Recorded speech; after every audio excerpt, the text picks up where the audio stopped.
여러분이 생각하는 또 머리에 기억하고 있는 인식하고 있는 노아는 어떤 사람인가요? 노아 하면은 뭐가 가장 먼저 떠오르세요? 아니면 여러분 노아를 어떻게 정의하실래요? 노아는 어떤 사람이었다? 의인, 맞습니다. 의인, 그렇죠. 또 다른 이미지가 있다면 노아 하면은 뭐가 떠오르세요? 술 취한 사람. 오늘 본문에 그 내용이 나오고 있습니다. 여러 가지 그 노아의 모습들이 우리 각자 나름대로 그렇게 생각해 볼 수 있는데, 일단 성경이 말하고 있는 노아의 공통적인 아주 그 머저리티로 우리가 볼 수 있는 이미지는 의인이었다라는 거죠. 인류의 죄악 가운데 하나님께서 사람과 가축과 나는 새들 다 쓸어버리셨어요. 인간이 죄를 지었기 때문에 하나님이 그것을 가만히 보지 못하시고 쓸어버리기로 작정하셨어요. 그리고 하나님께서 특별히 은혜를 주신 한 사람, 그 노아와 그의 가족, 노아와 그 아내, 아들 셋과 그 셋의 며느리들 해서 총 8명만 인류에서 구원을 받았어요. 온 지구가 물에 덮였어요. 다 죽었어요. 방주에 살아있는 이 8명 빼고 다 죽었다라는 거예요. 그래서 이 일이 있기 전에 이들을 심판해야 되겠다, 이 일을 하시기 전에 하나님이 작정을 하셨잖아요. 창세기 6장 8절에서 9절 읽겠습니다. 시작. 그러나 노아는 여호와께 은혜를 입었더라. 이것이 노아의 족본이라. 노아는 의인이요 당대의 완전한 자라. 그는 하나님과 동행하였으며. 아멘. 보세요. 그 캐릭터가 어땠는가? 하나님께서 보시는 평가가 어땠는가? 그는 은혜를 입은 자였는데요, 의인이었고요, 당대의 완전한 자였대요. 온전한 자였대요. 그리고 하나님과 동행했던 자래요. 같이 걸었다는 거예요. 그의 인생이 하나님과 함께 했다.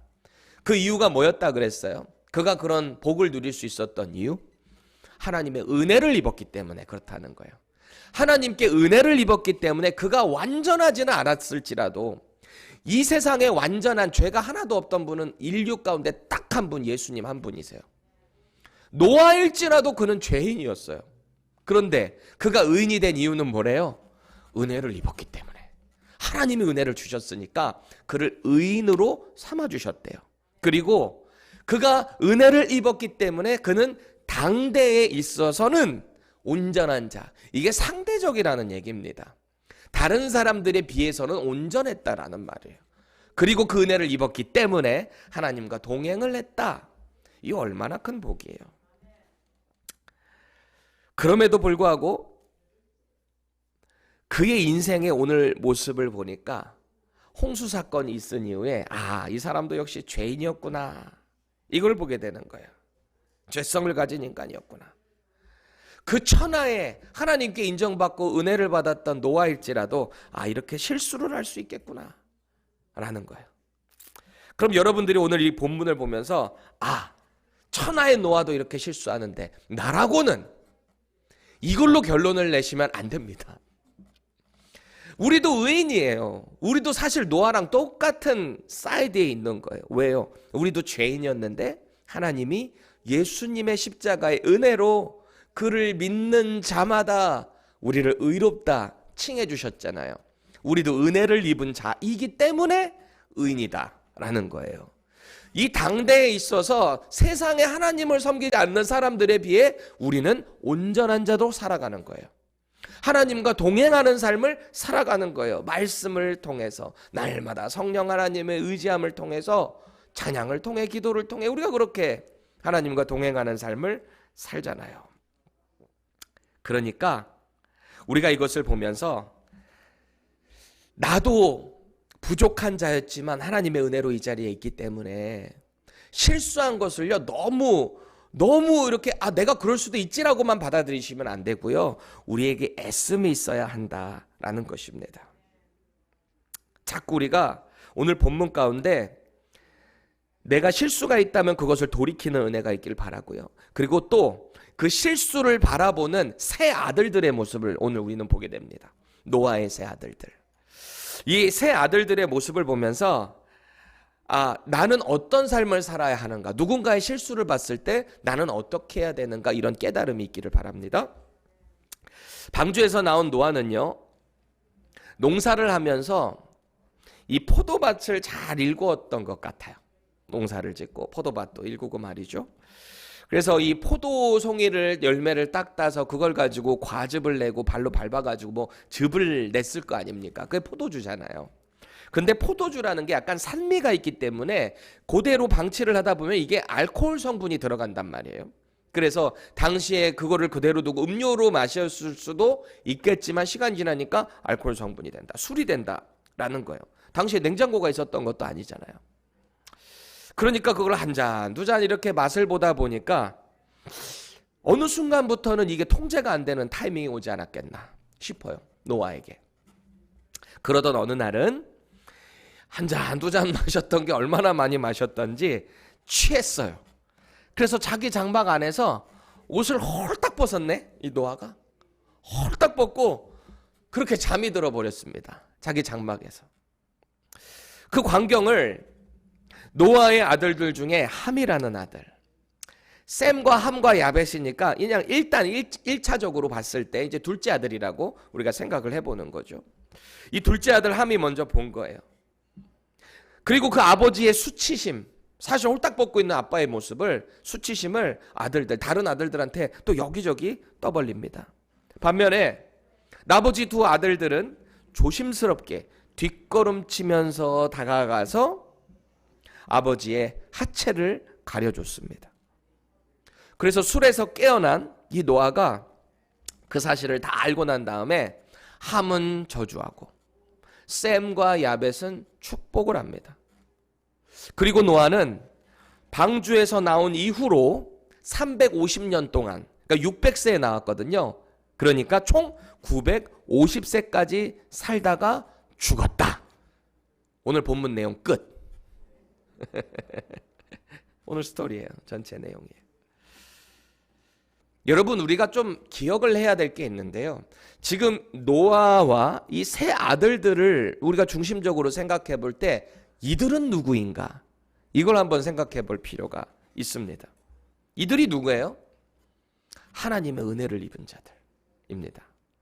온 인류를 멸망시킨 끔찍한 홍수 심판으로부터 구원받은 사람들, 그 사람들이 지금 노아와 그 세 아들들이었다라는 거예요.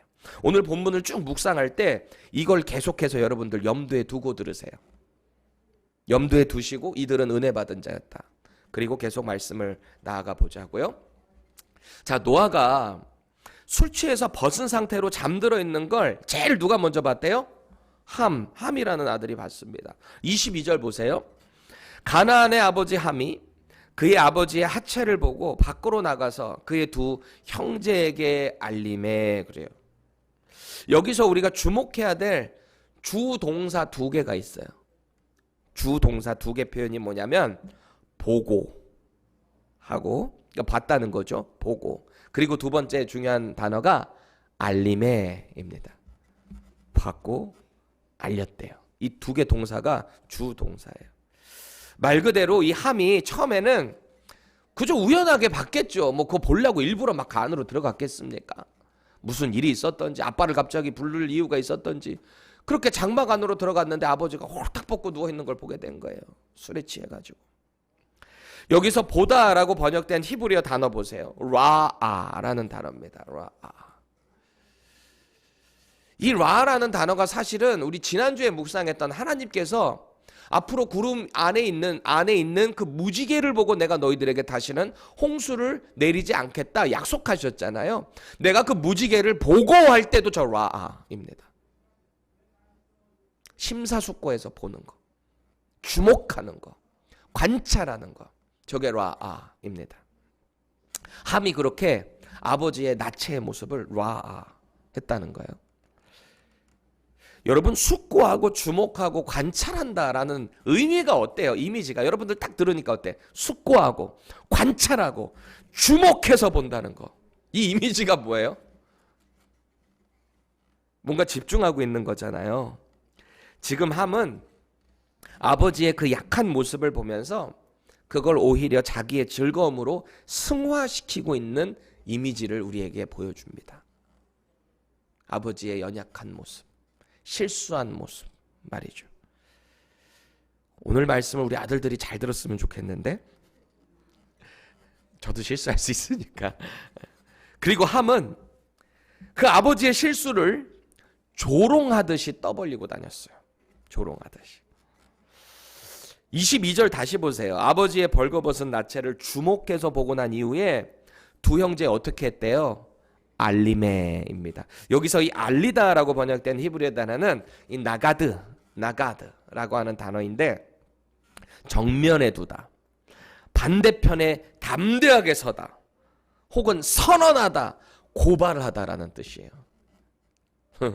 아버지의 그 연약한 모습을 마치 반대편에 서서 대항하듯이 선언하고 고발하고 형제들한테 이거 봐봐, 아빠 뭐하고 있나 봐봐, 이런 이미지였겠죠. 이 뉘앙스만 봐도 함이 얼마나 이 아버지에 대해서 루드한지, 무례한지, 버릇이 없는지 알겠죠. 여러분, 노아는 집안의 가장입니다. 그렇죠? 그리고 홍수 심판의 경고를 직접 들은 사람이 노아예요. 가장일 뿐만 아니라 온 인류의 대표였던 권위를 갖고 있었던 사람이 노아였다라는 거예요. 1년이 넘는 시간 동안 방주 안에 머물렀잖아요. 물 위에 동동 떠다니며. 갈 길이 어딘지 몰라요. 키가 있어서 뭐 어디 방향을 흐트는 게 아닙니다. 이 방주의 목적은 그저 물 위에 떠 있는 게 목적이에요. 생존이 목적입니다. 그저 하나님이 인도하시는 대로 가는 게 방주예요. 근데 이 모든 일의 지시를 듣고 이 매뉴얼을 다 받아서, 그 설계도를 받아서 그 말씀대로 준행했던 사람, 의인 노아였어요. 하나님의 사람. 얼마나 권위가 있는 사람입니까? 그런데 왜 지금 이 아들 함은 사실 그 안에 같이 있었던 사람이잖아요. 그 아버지의 권위를 알았던 사람이잖아요. 근데 왜 이 함은 하나님의 사람인 아버지를 향해 이렇게 가볍고 조심스럽지 못하게, 아주 경거망동하게 버릇없이 행동을 했을까요? 뭐 여러 가지 이유들이 있었겠죠. 성경이 그것에 대해서 정확히 언급은 하고 있지는 않지만 우리가 짐작해 볼 수 있는 여러 가지 정황들이 있지 않을까 싶어요. 이 함에게 있어서 아버지에 대한 존경, 그리고 자신을 구원해 주신 그 하나님에 대한 두려움이 점차 이 함의 인생에 있어서 사라져가지 않았을까. 방주에서 나오고 난 이후에 그의 삶이 하루 이틀 살아가게 되면서 하나님에 대한 존경, 아버지에 대한 존경이 점차 사라지지 않았을까. 그러니까 이런 행동을 하겠죠. 죄의 시작은요, 언제나 처음에는 호기심으로 시작합니다. 제가 이거 전에도 말씀드렸죠. 아담과 하와가 선악과를 따먹는 거 호기심으로 시작됐을 거예요. 근데 그 호기심이 확신이 되어가기 시작하는 순간 우리는 죄의 구렁텅이로 빠져들게 된다는 거예요. 언제나 죄의 유혹은 호기심부터라니까요. 근데 그 호기심을 잘 컨트롤할 수 있는 믿음의 어떤 분량이 있으면은 괜찮은데 대부분이 그게 없어요. 호기심이 계속 반복되다 보면 이제 대범함으로 바뀌어요. Why not? 이렇게 되는 거 아니겠습니까? 반대로 이제 함의 그 말을 들은 나머지 두 아들들은 어땠을까요? 전혀 반응이 다릅니다. 오늘 본문 23절을 우리 세 번역으로 한번 읽어봅시다. 시작. 셈과 야벳은 겉옷을 가지고 가서 둘이서 그것을 어깨에 걸치고 뒷걸음쳐 들어가서 아버지의 벌거벗은 몸을 덮어드렸다. 그들은 아버지의 벌거벗은 몸을 보지 않으려고 얼굴을 돌렸다. 너무 확연하게 차이가 나죠? 같은 아들들인데 두 아들은 아버지에 대한 권위를 여전히 인정하고 있는 모습이라는 거예요. 이들의 행동을 보면 사실 이게 별거 아닌 것처럼 보일 수도 있거든요. 아버지니까 뭐 그렇게 할 수도 있지 않을까? 할 수도 있지만 이 행동 하나에 아버지에 대한 사랑, 존경, 배려, 이런 모든 것들이 다 들어가 있다라는 거예요. 사실 사람이 이렇게 딱 보면 그 사람의 마음은 그 사람의 행동하는 걸 보면 알 수 있어요. 알 수 있다니까요. 그리고 그 행동은 결국 이후에 아버지로부터 큰 복을 받는 결과를 받게 되는 거죠. 24절, 25절 우리 세 번역으로 다시 한번 봅시다. 노아는 술에서 깨어난 뒤에 작은 아들이 자기에게 한 일을 알고서 이렇게 말하였다. 가나안, 이게 함 얘기하는 거거든요. 함의 아들 가나안 얘기하는데, 가나안은 저주를 받을 것이다. 가장 천한 종이 되어서 저의 형제들을 섬길 것이다.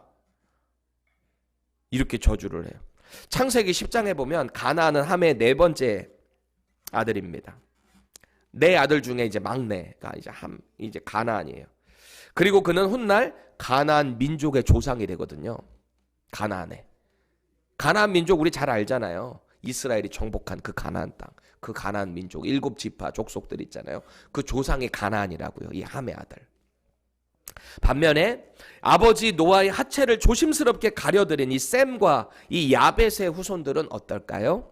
26절에서 27절 역시 세 번역으로 한번 봅니다. 시작. 그는 또 말하였다. 셈의 주 하나님은 찬양받으실 분이시다. 셈은 가나안을 종으로 부릴 것이다. 하나님이 야벳을 크게 일으키셔서 셈의 장막에서 살게 하시고 가나안은 종으로 삼아서 셈을 섬기게 하실 것이다. 아멘. 함이 받은 저주가 훗날 어떻게 성취되는가? 이스라엘은 셈의 후손이거든요. 그렇죠? 그 후손이 출애굽에서 가나안 땅을 정복해서 점령하고 그들 중에 일부는 종으로 삼는 모습 우리 알잖아요. 또 결정적인 이 축복, 이 행동을 통해서 노아를 통해 받은 축복 중에 셈의 후손을 통해서 이 땅에 메시아 누가 나오세요? 예수 그리스도. 이 대단한 축복 아닙니까? 여러분, 오늘 함이 저지른 이 가장 핵심적인 실수는 뭘까요? 하나님께서 허락하신 아버지의 권위, 그걸 무시하고 조롱했다는 거예요. 이게 가장 큰 죄예요.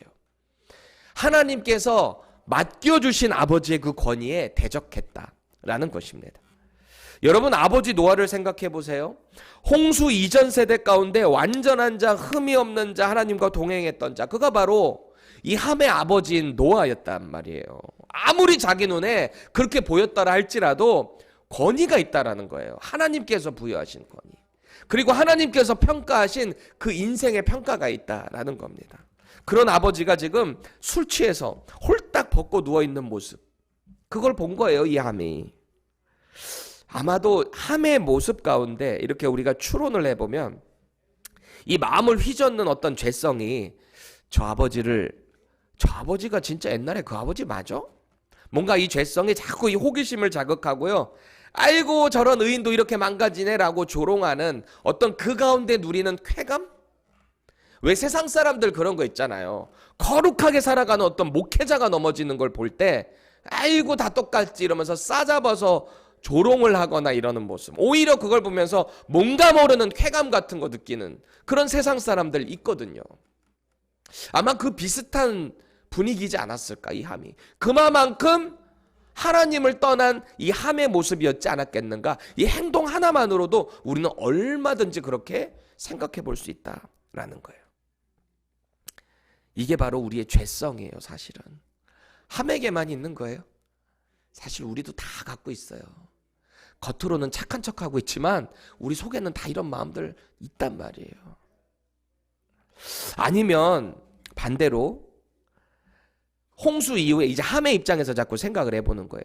홍수 이후에 이제 무트로 딱 나왔는데 350년 살았다 그랬잖아요. 그 이후로 320년 동안 존경하던 아버지의 모습이 점점 아니게 된 거지. 이 함이 볼 때 내가 알던 아버지가 아닌데? 그렇죠? 그러면서 아버지 노아에게 실망을 해서 이렇게 했을 수도 있겠다라는 생각이 들어요. 나름대로. 왜 우리도 아무리 존경했던 누군가라 할지라도 그 사람이 막 큰 실수 몇 가지 한 번, 두 번 경험하다 보면은 그 사람에 대해서 아예 인정하지 않으려 들 때가 있거든요. 오히려 배신감 같은 그런 게 들 수도 있거든요. 그런데 아무리 그래도 오늘 본문에서 함을 감쌀 수는 없어요. 왜냐하면 같은 상황을 봐왔던 그리고 함께 있었던 다른 아들들은 그렇게 하지 않았거든요. 함에게 문제가 있는 거죠. 중요한 것은 술 취해서 실수한 건 분명 아버지 노아예요. 그거는 아버지가 실수한 거예요. 그런데 결국 하나님은 노아의 그 저주에 응답을 하십니다. 그리고 노아의 축복에 응답을 하세요. 이게 하나님의 디시전이에요. 디시전. 쉽게 말하면 노아의 손을 들어주셨다는 거거든요. 이런 대표적인 사례가 있어요. 이 민수기 12장에도 보면 이런 비슷한 사례가 나오는데, 이 출애굽하는 이스라엘 백성들의 위대한 지도자가 모세잖아요. 근데 그 모세가 어느 날 이렇게 가다가 구스 여인과 재혼을 하게 됩니다. 학자들은 아마 십보라가 죽고 난 이후에 그렇게 재혼하지 않았겠나, 여러 가지 해석들이 있어요. 그런데 어쨌든 이방 여인이거든요. 지금 출애굽해서 가는 과정이잖아요. 가나안을 정복해 가는 과정이에요. 그리고 여러분 생각해 보세요. 하나님께서 이 광야 가운데 미디안 광야에서 모세를 콜링하실 때 그를 부르시고 내 종 이스라엘을 이끌어내라 이렇게 명령하셨단 말이에요. 그리고 가려고 하는 그 길에 이 천사를 통해서 죽이려고 하셨어요. 왜 그랬을까요? 그래서 나중에 십보라가 내 피의 남편이다 이런 표현도 하거든요. 왜 그랬을까요? 아들들이 할례를 하지 않았어요. 게르손이 됐든지 엘르에셀이 됐든지 누가 됐는지는 정확히는 모르겠지만 많은 학자들은 아마 게르솜은 그래도 처음에 하지 않았을까. 그래 둘째 아들만큼은 안 하려고 하다가 결국 십보라가 하나님한테 죽을 뻔하니까 남편이 오히려 죽을 것 같으니까 할례를 급하게 행한 다음에 그것을 남편의 발 앞에 딱 놨다. 그래서 죽지 않았다. 이런 내용이 나옵니다. 그만큼 하나님의 언약의 백성으로 잘 준비되고 하나님 언약의 백성답게 해야 되는 상황에 지금 출애굽을 해서 지금 가나안으로 가는 길인데 구스 여인과 결혼을 했다. 이게 뭔가 안 맞는 거예요. 그것도 이스라엘의 지도자가 그렇게 하니까 이게 뭔가 안 맞는 거예요. 그래서 거기에 대해서 불만을 품었던 사람들이 누구죠? 아론하고 미리암이에요. 자기 누나하고 형이에요. 형. 그래서 막 뭐라고 하나 보니까 이것도 직접 봐야지. 이렇게 남들 싸우는 건 또 재밌잖아요. 한번 보시자고요. 민수기 12장 2절 한번 보세요. 시작. 그들이 이르되 여호와께서 모세와만 말씀하셨느냐 우리와도 말씀하지 아니하셨느냐 하며 여호와께서 이 말을 들으셨더라. 사실 우리가 생각해도 이건 조금 뭔가 모세가 실수한 것 같잖아요. 지금 이 타이밍에 왜 재혼을 해? 그것도 차라리 이스라엘 여자를 만나든지 왜 구스 여인을 만나? 그럴 수 있잖아요. 구스 여인이 거기서 있는 게 누굴 갑자기 만나서 데려온 건 아니에요. 애굽 땅에서 출애굽하는 사람들 중에서도 이방 사람들일지라도 같이 따라 나오는 사람들이 있었어요. 그 하나님을 믿고 따라 나온 사람이 있었어요. 근데 할례에 대한 그 원칙이 이스라엘 사람들만 아니라 그 안에 속해 있는 누군가더라도 하나님의 언약 안에 속하기 위해서는 할례를 반드시 남자들은 했어야 됐었어요. 이방인이라 할지라도 그 집에 속한 사람이라면 종이 됐던 누가 됐든 하면은 하나님 언약 백성 되는 그런 개념이 있었거든요. 아무리 그렇다고 해도 그 타이밍에 구스 여자랑 결혼했다. 이것 때문에 불만을 품은 거예요 지금. 그런데 우리가 여기서 주목해야 될 표현은 여호와께서 이 말을 들으셨다 이 말입니다. 하나님께서 들으시고 그 불만을 들으시고 하나님께서 위임하신 이 모세에게 대적하는 이 얘기를 들었다. 그게 대항하는 것처럼 비춰졌다라는 거예요. 이후에 하나님께서 회막 앞에서 구름 가운데 임하시는데요. 사자대면이 이루어집니다. 너희들 다 일로 와. 하나님이 딱 나타나세요. 그래서 너 아론하고 미리암 요 앞으로 나와. 말씀하십니다. 그래가지고 하나님이 모세 편을 들어주세요. 뭐라 그러시냐면 모세의 온유함은 이 땅의 그 누구보다도 크다. 내가 할 말이 있으면 선지자 따로 불러서 할 수 있는데 내가 모세와는 그렇게 하지 않았다. 모세랑은 마치 친구처럼 대화하듯이까지도 내가 그렇게 글을 사용했다라는 거예요.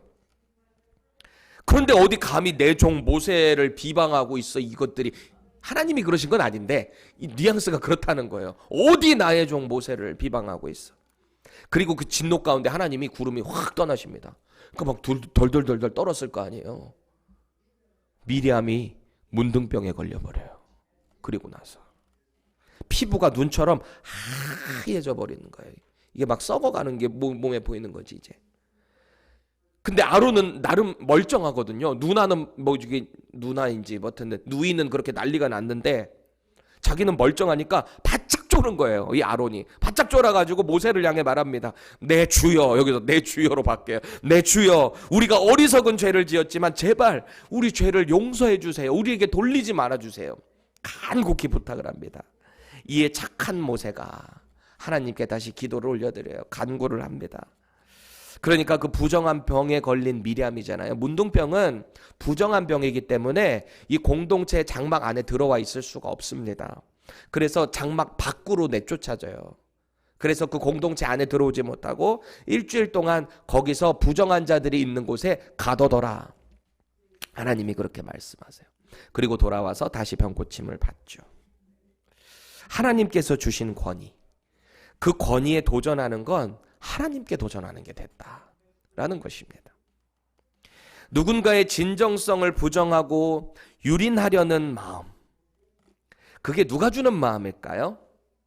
공동체를 무너뜨리려고 하고 내 불만이 모든 사람에게도 동일한 불만이라고 착각을 하고 자꾸 그 공동체를 호도하고 어지럽히는, 이게 다 사탄이 하는 일입니다. 사탄의 역할은 언제나 확실해요. 늘 하나님 대적하고요. 하나님의 사람들을 이간질해서 하나님과 동행하지 못하게 해요. 여러분 그렇게 쓰임받지 마시기 바랍니다. 그럼에도 불구하고 오늘 우리가 이 본문을 대하면서 절대 간과할 수 없는 부분이 있어요. 오늘 우리 창세기 본문을 보면서. 그게 뭘까요? 왜 의인이었던 노아는 왜 술 취해가지고 이렇게 아들들 앞에서 추태를 부렸는가? 이겁니다. 이거는 간과할 수 없는 부분이에요. 솔직히 노아가 그렇게 술 취해서 벌거벗고 누워있지만 않았어도 함이 저주받을 이유가 뭐가 있었겠어요?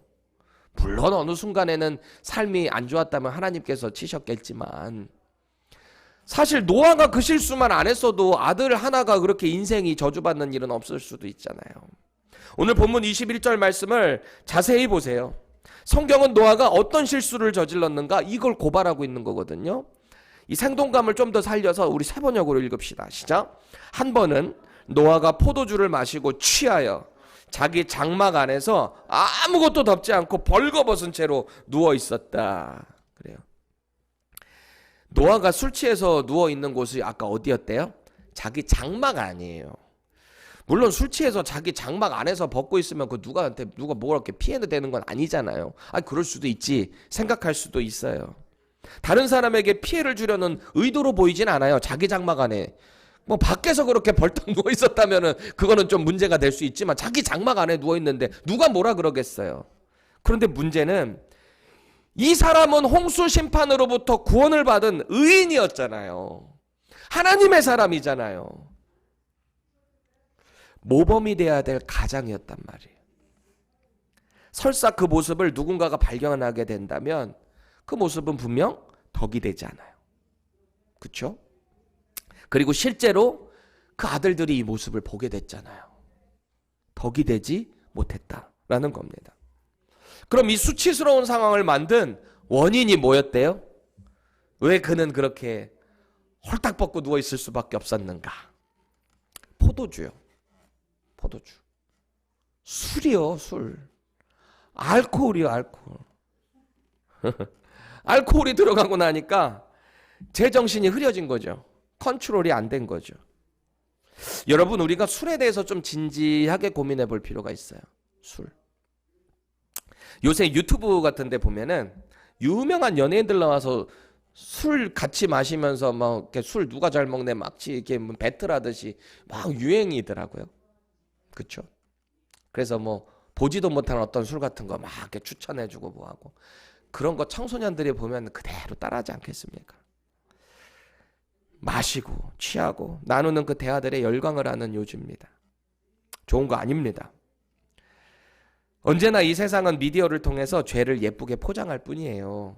술 취하고 이러는 것을 그냥 예쁘게 포장할 뿐이에요.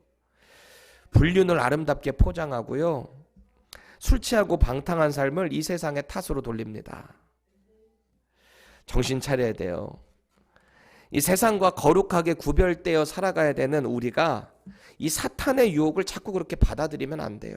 나는 분별할 수 있지. 자꾸 이렇게 생각하시면 안 돼요. 여러분, 왜 취중진담이라는 말 있죠? 뭐 그런 노래도 있잖아요. 이게 취중진담이라는 말이 술 취하면 왜 그렇게 마음의 진심을 이렇게 토해낸다. 그 진심이 오히려 더 통할 때가 있다. 뭐 그런 이미지로 우리가 인식을 하고 있는데, 여러분 왜 술 취하게 되면은 마음속에 담아놨던 이야기들 필터링 없이 나오는지 아세요? 왜 그런지 아세요? 그만큼 통제가 안 되기 때문에 그래요. 그럼 왜 그 진담을 술 안 취했을 때는 왜 못하는 거예요? 감당이 안 되니까 그거 말했다가. 근데 술 취해가지고 얘기하고 나서 그거 감당 안 돼요. 아마 대부분 술 취해서 자기 진담 속마음 다 쏟아내고 난 다음에 그 다음날 이런 사람 많을걸요? 우리 TV 통해서 그런 거 많이 보잖아요. 내가 무슨 말을 한 거야? 막 이렇게 상사한테 야 너 내가 뭐 이렇게 상사, 회사 상사, 직장 상사한테 나를 왜 이렇게 괴롭히는 거, 이런 말 평소에 못 하잖아요. 근데 왜 술 취하면 하는 거예요? 컨트롤이 안 되니까.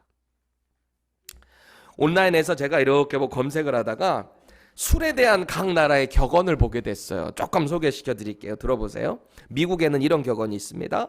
인간의 두뇌에 알코올을 붓는 것은 기계에 모래를 붓는 것과 같다. 독일에는 이런 말이 있대요. 물에 빠져 죽는 사람보다 술에 빠져 죽는 수가 더 많다. 이탈리아인데요. 앞문으로 술이 들어오면 뒷문으로 지혜가 달아난다. 그리스인데요. 술집 주인은 술꾼을 좋아한다. 그렇겠죠? 그러나 술꾼을 사위로 삼지는 않는다. 스페인인데요. 술은 악마의 피다. 프랑스인데요. 술이 길면 목숨이 짧아진다. 그리고 한국에는 처음에는 사람이 술을 마시지만 나중엔 술이 사람을 마신다. 경험 있는 분들 다 동의할 수밖에 없을 것 같아. 이거 지금 뭐 부정하는 사람들 있어요? 그럼 성경은 이 술에 대해서 뭐라고 말하고 있을까요? 잠언 20장 1절 읽겠습니다. 시작. 포도주는 거만하게 하는 것이요 독주는 떠들게 하는 것이라. 이에 미혹되는 자마다 지혜가 없느니라. 23장 20절입니다. 술을 즐겨하는 자들과 고기를 탐하는 자들과도 더불어 사귀지 말라. 계속해서 잠언 23장 31절에서 35절 읽겠습니다. 시작. 포도주는 붉고 잔에서 번쩍이며 순하게 내려가나니 너는 그것을 보지도 말지어다. 그것이 마침내 뱀같이 물 것이요 독사같이 쏠 것이며 내 눈에는 괴이한 것이 보일 것이요 내 마음은 구부러진 말을 할 것이며 너는 바다 가운데에 누운 자 같을 것이요 돛대 위에 누운 자 같을 것이며 내가 스스로 말하기를 사람이 나를 때려도 나는 아프지 아니하고 나를 상하게 하여도 내게 감각이 없도다. 내가 언제나 깰까 다시 술을 찾겠다 하리라. 아멘이십니까? 아멘 하셔야죠. 이렇게 한다는 거예요. 인정해야 되는 거예요. 경험해본 분들 있죠? 내가 이 물 안에 있는 것 같구나. 술 취하게 되면은 정신이 없어가지고, 그렇죠? 나는 멀쩡히 걸어가고 있는데 땅이 올라오네. 손 딱 짚었는데 나는 굴르고 있고 말이죠. 너무 자연스럽게 얘기하니까 제 얘기를 하는 것 같은데 부정하진 않겠습니다. 과거에 여러분, 이 중에서 그러면 이렇게 생각할 수 있잖아요. 아니, 성경이 술 취하지 말라 그랬지 뭐 조금 먹는 건 어때요? 이렇게 생각하는 분들 많죠. 우리 남침내교회는 아예 술을 먹지 않습니다. 거룩하다고 보지 않습니다. 그래서 술을 먹지 않습니다. 특히 저도 그렇습니다. 술, 담배 하지 않습니다. 여러분, 정말 우리 솔직하게 말해 보시자고요. 우리 몸에 알코올이 들어가면 일단은 몽롱한 상태가 될 거거든요. 물론 사람에 따라 다를 수 있어요. 나는 몽롱하지 않다라고 생각할 수도 있어요. 아무 상관이 없는 분들 있을 수도 있어요. 그럼 다시 이렇게 묻겠습니다. 대답해 보세요, 속으로. 술 마신 상태에서 하나님 말씀 잘 읽을 수 있을까요? 술 읽은 상태에서 이 교회 나와서 예배하고 찬양하고 하나님 예배하는 자리 당당하게 나올 수 있습니까? 있으세요? 술을 사랑하는 사람들의 인생에는 언제나 실수와 죄의 유혹이 도사리고 있어요. 이거는 부정할 수 없는 사실이에요. 여러분 속으로 목사님 오늘 꼰대같이 자꾸 잔소리 하시네 이러는 분들이 있을 수 있는데요. 이거는 제가 그냥 하는 말이 아니고요. 저도 과거에 그랬던 적이 있기 때문에 저는 하나님과 약속을 했어요. 하나님, 저는 하나님의 영광을 위해서 이제는 그런 거 하지 않겠습니다. 그렇게 해주신다면 제가 주의 길 가겠습니다. 하나님이 저를 그렇게 바꿔주신 게 2005년 12월이었습니다. 술이 우리에게 좋지 않은 명확한 이유라고 한다면 그건 술은요, 담배는요, 우리의 영성에 전혀 도움이 되지 않아요. 도움이 된다면 하세요. 그걸 마시고 담배를 피움을 통해서 우리가 영적으로 자꾸 성장할 수 있다면 얼마든지 하세요. 그럼 저도 할래요. 만약에 그게 내 영성에 도움이 되고 내가 하나님의 영광을 돌리는데 그것이 도움이 된다면 저도 할래요. 근데 성경은 그것을 말하고 있지 않아요. 얼마나 그런 사례가 많아요. 제가 굳이 말하지 않아도 사도 바울 같은 경우도 우상에 올라갔던 로마 교회의 성도들에게 하는 말, 우상에 올라간 그 고기, 그게 이제 시장 상인들에게 쭉 팔렸거든요. 마켓플레이스 나와서 그걸 막 팔면은 그거 갖다가 막 사서 먹습니다. 근데 그게 우상의 신전에 올라갔던 음식들이에요. 근데 아무렇지도 않게 그거를 믿는 사람들은 먹을 수 있어요. 근데 예수 믿은 지 얼마 안 된 크리스천들이 그걸 딱 보고 저거 우상에 올라갔던 걸 저분이 그냥 막 드시네? 그걸 보고 시험에 드는 사람들이 있었다라는 거예요. 그래서 그들을 향해서 사도 바울이 뭐라고 얘기합니까? 모든 음식은 감사함으로 먹으면 괜찮아. 근데 문제는 그거를 먹음을 통해서 믿음이 연약한 자들이 실족하게 된다면 그건 죄가 된다는 거예요. 내가 그렇다면 나는 고기를 평생 먹지 않겠다 이 말을 한 거예요. 먹지 말라고 한 얘기가 아니라 덕이 되지 않는 그 문화 가운데, 그렇죠?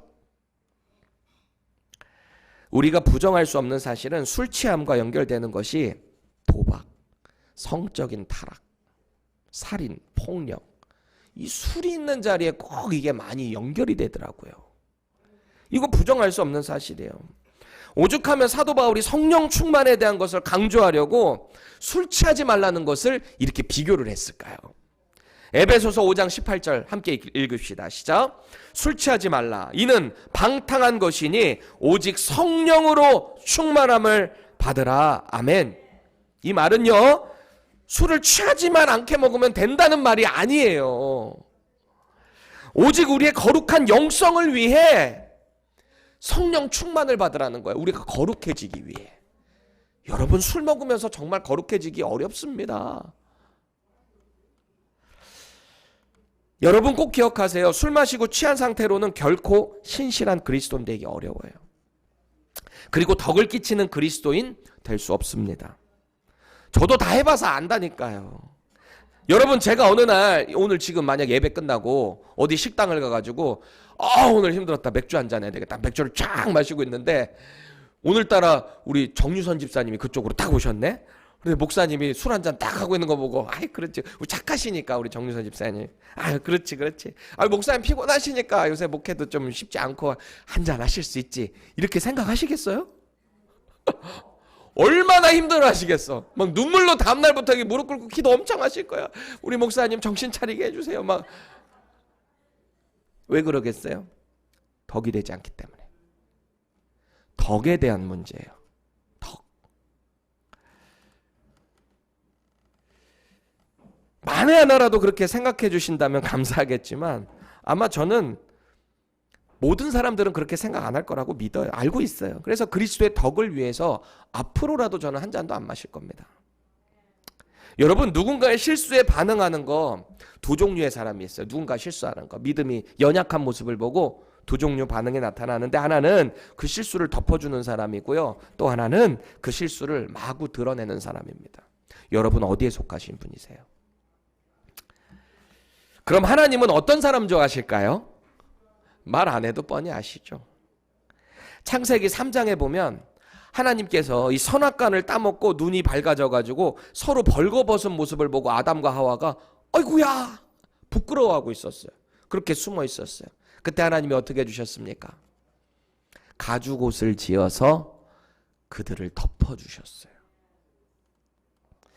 요한복음 8장에 보면 가늠하다 현장에서 잡힌 여인이 유대인들이 막 끌고 옵니다. 돌로 쳐서 죽여야 된다고 율법을 막 들이댑니다. 예수님을 향해서 막 시험을 하고 있습니다. 예수님이 뭐라 그러세요? 죄 없는 자가 먼저 돌로 쳐라. 뭔가를 여기 쓰셨는데 저는 천국에 가면 그거 꼭 여쭤보고 싶어요. 도대체 뭐 쓰신 거예요? 이렇게 리스트를 쓰신 건가? 뭔지는 정확히는 모르겠어요. 근데 그걸 보고 사람들이 죄 없는 자가 먼저 돌로 치라 할 때 하나 둘 어린아이들까지도 다 그 자리를 피했다. 그리고 예수님께서는 그 여인에게 나도 너를 정죄하지 않을 테니까 다시는 죄를 짓지 말아라. 이렇게 죄를 덮어주셨어요. 덮어주신 것만이 아니라 회개를 요청하셨어요. 다시는 그런 삶을 살지 말라고. 이게 중요한 거예요. 누군가의 실수를 덮는다고 할 때 그저 눈만 감아주는 정도가 아니에요. 그거는 도움이 되는 게 아니에요. 사랑으로 덮어줘야 돼요. 그리고 또다시 사랑으로 회개의 기회를 제공을 해줘야 되는 거예요. 그게 우리에게 필요한 거다. 또 시편 기자는 이렇게 고백합니다. 우리 함께 읽읍시다. 시편 85편 2절입니다. 시작. 주의 백성의 죄악을 사하시고 그들의 모든 죄를 덮으셨나이다. 하나님 그런 분이세요. 시편 91편 4절 시작. 그가 너를 그의 깃으로 덮으시리니 내가 그의 날개 아래에 피하리로다. 그의 진실함은 방패와 손방패가 되시나니. 아멘. 그리고 대표적으로 예수님을 3번이나 부인했던 배신자 베드로. 생각해 보세요. 예수님으로부터 용서와 사랑으로 덮힘을 경험한 사람. 그가 바로 이 베드로 아닙니까? 그가 제자의 사명을 다하며 훗날 그 예수 그리스도의 사랑에 대해서 깨닫고 그 하나님의 사랑을 깨달았어요. 그리고 이런 고백을 합니다. 함께 읽겠습니다. 베드로전서 4장 8절입니다. 시작. 무엇보다도 뜨겁게 서로 사랑할지니 사랑은 허다한 죄를 덮느니라. 아멘. 믿으십니까? 여러분, 하나님의 그 크신 사랑이 이 세상의 모든 죄를 덮게 하신다라는 거예요. 우리의 창조자 되시고 삶의 주인이신 그 하나님이 덮어주신 분이시래잖아요. 또 그 아들 예수님도 우리 죄 덮어주시겠다고 십자가에서 모든 피를 다 쏟으셨잖아요. 그 보배로운 피로 우리의 죄를 덮어주셨잖아요. 그게 카파르라고 그랬죠. 카파르, 속죄, 덮다라는 뜻이에요. 공사장에 이렇게 모래를 쫙 부어놨다가 비가 오는 거 막으려고 천막 이렇게 덮어버리잖아요. 카파르, 덮는 거예요. 그렇게 우리의 죄를 덮어주셨다. 다시 말씀드리지만 이건 상대의 죄를 묵인하라는 게 아닙니다. 덮어주라는 것은 믿음에서 떠난 지체의 모습이 보여지세요? 그러면 두렵고 떨리는 마음으로 그를 위해 기도하세요. 간절히 기도하세요. 사도 바울이 기도했던 것처럼 저 사람의 구원을 위해서라면 하나님 저의 구원이 필요 없더라도 차라리 저 사람 구원해 주세요라고 하는 정말 그런 간절한 기도가 있다면 그 사람에게 나가서 당당하게 말하세요. 내가 형제를 위해 자매를 위해 기도를 이렇게 했는데 그렇게 살면 안 돼. 울음이 나올걸요 아마. 정말 울음이 나올걸요. 그 죄를 바라보면서. 그럼 그거를 바라보는 상대는 어떨까? 거기서 받아들이면 형제를 얻게 되는 거고 거부하게 되면 그 사람은 하나님께서 하시는 거죠. 그런데 그 전에 내가 먼저 그 형제의 자매의 실수 가운데 함께 해주지 못함으로 이가 이렇게 됐다면 나의 실수도 되는 거예요. 사실은 그 형제가 왜 그런 실수를 했을까? 내가 왜 평소에 저 사람을 믿음으로 덕을 끼치지 못했을까? 우리 믿음의 공동체에 대한 공동 책임이라는 것도 우리가 인식을 할 필요가 있다. 그러니까 우리가 믿음의 공동체 아닙니까? 그리고 그가 회개하고 돌아오게 되면 다시 사랑으로 덮어주는 거예요. 그게 우리 믿음의 공동체가 되어야 한다라는 겁니다. 여러분, 우리 진지하게 오늘 본문 가운데 자신을 한번 점검해 보세요. 첫 번째, 나는 그리스도인으로 하나님의 그 약속의 자녀로 주변 가운데 덕을 끼치고 있나? 여러분 자신에게 물어보세요. 나는 정말 덕을 끼치는 삶을 살고 있는가? 누군가가 나의 모습을 볼 때 아, 예수 믿는 사람은 확실히 틀리구나. 나를 통해서 그런 삶을 살고 있는가? 누군가가 나의 연약한 모습을 보고 죄를 지을 만한 행동을 내가 하고 있지는 않은가? 나를 자꾸 돌아보셔야 돼요. 누군가를 손가락질하기 전에 나를 먼저 보시라고요. 이따가 이어질 기도 시간에 여러분, 지금 이 시간에 여러분 마음에 말씀을 들으면서 약간의 찔림이라도 있었다면 하나님께 간구하세요. 하나님, 제게 드는 이 마음이 뭐죠? 하나님, 제가 회개해야 될 게 뭐죠? 하나님, 제가 삶을 돌이켜야 될 게 뭐죠? 간구하세요. 동시에 또 이렇게 질문하는 거예요. 나는 상대의 연약함을 드러내고 여기저기 퍼뜨리는 자인가? 아니면 난 사랑으로 덮어주는 자인가? 여러분 자신에게 답변해 보세요. 바라기는 저와 여러분이 그리스도의 덕을 끼치는 사람이 되기를 바랍니다. 자꾸 성숙해지기를 바랍니다. 그래서 우리 믿음의 공동체가 자꾸 예수님의 십자가의 그 보혈로 누군가를 덮어주고 세워주고 자꾸 예수님의 제자로 삼아갈 수 있는 그런 믿음의 공동체가 될 수 있기를 예수님의 이름으로 축원합니다.